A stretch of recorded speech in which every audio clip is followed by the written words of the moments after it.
এখানে গাছ লাগিয়েছে আর মানে কাদা তো ওই জন্য এত ধারতে ধারতে যাচ্ছি। দেখো দেখো টমেটো গাছে ফুল হয়েছে, টমেটো এখনো হয়নি। আর এই যে এখানেও টমেটো হচ্ছে, বেগুন এখানে বেগুন হচ্ছে। আর এই যে ওলকপি এখনো হয়নি হচ্ছে। এই দেখো বন্ধুরা টমেটো, আমি এখান থেকে দুটো টমেটো তুলে নেবো। এই টমেটোটা আমি ছোট ছোট মাছ দিয়ে রান্না করব, তার জন্য এই যে আমি টমেটো তুলে নিয়েছি। এইভাবে আমি 3-4টা টমেটো তুলে নেব। ওলকপি হয়নি, এই যে ওলকপি। আর এই দেখো বাঁধাকপি, এই যে বাঁধাকপি এখনো হয়নি, বাঁধাকপি হচ্ছে এই যে ছোট ছোট। তো চলো যখন বড় হবে তখন তুলবো। অর্চনা কুকিংস ব্লগ থেকে তোমাদের অনেক অনেক ভালোবাসা। আশা করি তোমরা সবাই ভালো আছো, আমিও ভালো আছি। তো আজকে আমি দেখো রান্না তো করব। এই যে টমেটো আর আলু ওখানে আমি কেটে নিয়েছি, মাছের তো লবণ হলুদ মাখিয়ে নিয়েছি। তো যেসব বন্ধুরা আমার চ্যানেলটাকে নতুন এসেছো তারা অবশ্যই সাবস্ক্রাইব করে দিও, সাবস্ক্রাইব করতে কেউ ভুলো না। আর পুরো ভিডিওটা দেখো, আশা করি ভালো লাগবে। আর যেসব বন্ধুরা আমার মানে কি বলবো, মানে তোমরা যে দেখো তার জন্য অনেক অনেক মানে ভালোবাসা তোমাদের।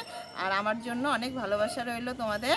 তো চলো, আর তোমরা আমার সাথে থেকো, তোমরা সাথে না থাকলে তো কিছুই হবে না। তো আমি উনুনটা এবার ধরিয়ে নিই। এর থেকে পুঁটি মাছ নিয়ে এসেছি, এবার এই পুঁটি মাছগুলো কাটবো। দেখো এইভাবে একটুখানি করে আঁশ ছাড়িয়ে নেবো, নিয়ে এই মাথাটা এইভাবে কাটবো। এই মাথাটাও ফেলবো না, মাথাটাও ভাজা খাবো। এইভাবে আমি সব মাছ কাটা কেটে নেবো। তো চলো কেটে ধুয়ে নিয়ে এসে তারপর তোমাদের সামনে আসি। নিয়ে এসেছি এই দেখো মাছের, আমি এই মাছগুলো এইভাবে কেটেছি, কেটে ধুয়ে নিয়ে এসেছি। দেখো মাছের জন্য আমি কি কি নিয়েছি। এখানে একটা আলু নিয়েছি আর টমেটো নিয়েছি, এগুলো কাটবো। সর্ষের তেল, আদা, চিনি, হলুদ গুঁড়ো, লবণ, সর্ষে, কাঁচা লঙ্কা আর গোলমরিচ গুঁড়ো। তো প্রথমে আমি একটু লবণ হলুদ মাখিয়ে নেব মাছে, লবণ আর হলুদ গুঁড়ো দিয়ে আমি মাছটা ভালোভাবে মাখিয়ে নেব। মাথাগুলো না ফেলিনি, মাছের মাথাগুলো না আমি রেখে দিয়েছি, ওটা বাড়িতে ভাজা করে খেয়ে নেব। উনুনটা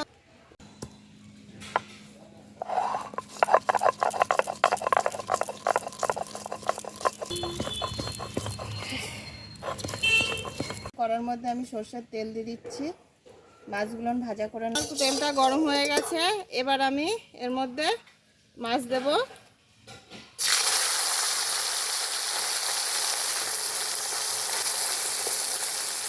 হয়ে গেছে, মশলাটা আমি তুলে নেব।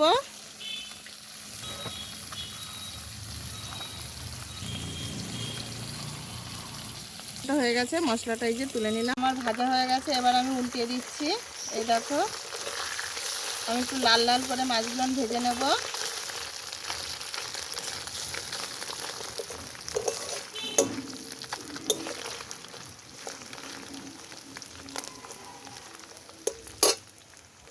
হয়ে গেছে, আমি এইভাবে মাছগুলো ভেজে নিয়েছি। এবার আমি মাছগুলো তুলে নেব। আরও কটা মাছ আছে, আমি ওইগুলো এইভাবে ভেজে নেব।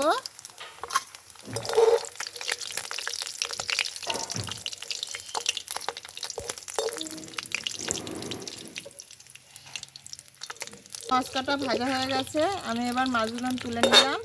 এইভাবে আমি সব মাছ কাটা ভেজে নিলাম। তেল, পাঁচফোড়ন আর শুকনো লঙ্কা ফোড়ন দিয়ে দিলাম।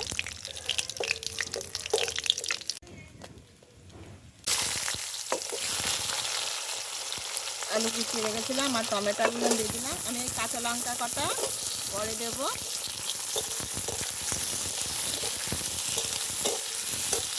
দিয়ে দেবো।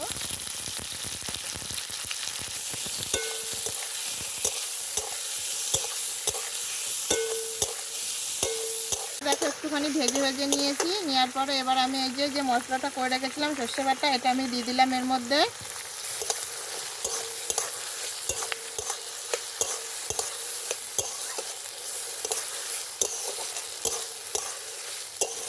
অল্প করে চিনি, আমি আগে অল্প দিয়েছিলাম তার জন্য এখন আমি অল্প করে আবার লবণ দিই।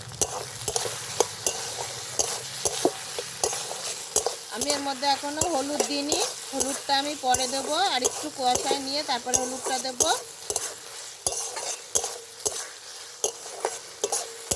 এবার আমি এর মধ্যে হলুদ গুঁড়ো, এর মধ্যে যে শিল ধোয়া জলটা দিয়ে দিচ্ছি। কাঁচা লঙ্কা চারটে, এই যে দুটো কাঁচা লঙ্কা এভাবে ভেঙে আমি দিয়ে দিলাম এর মধ্যে। এবার আমি মাছগুলো এর মধ্যে দিয়ে দিলাম।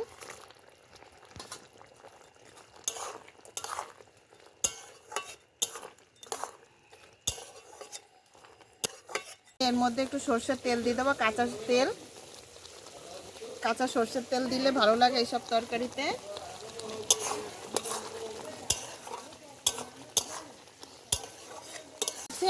এবার এটা আমি নামিয়ে নেব।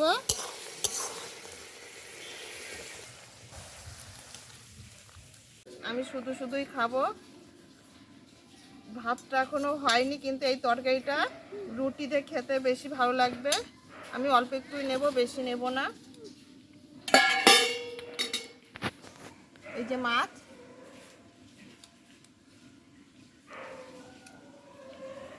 বানিয়ে খেয়ে দেখবেন, আশা করি ভালো লাগবে। রুটি দেখে যে খুব ভালো লাগবে তরকারিটা।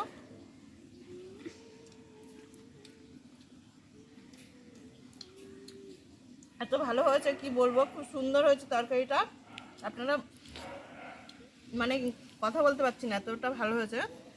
তো টাটা, আজকের মতন ব্লগটা এখানেই শেষ করলাম। তোমাদের সাথে পরের রেসিপিতে দেখা হবে, চলো।